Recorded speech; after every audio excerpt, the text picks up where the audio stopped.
y el arpa de Martín Campoma.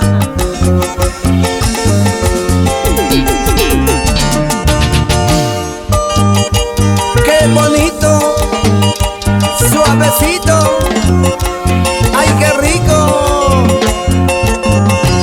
ritmo y sabor. Para mi amiga Jenny Villafuerte, sin llorar, sin llorar. ¡Vamos!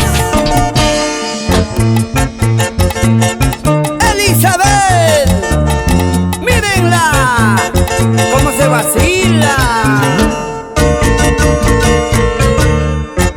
Y con el huancaíno de oro, Jaime Ponce Espinosa. Eso sí. ¡Oye! Edgar Florencio, Dilmer Tras la Viña, Estudios SMA, Guarochirí. Donde mi amor se hizo pedazos.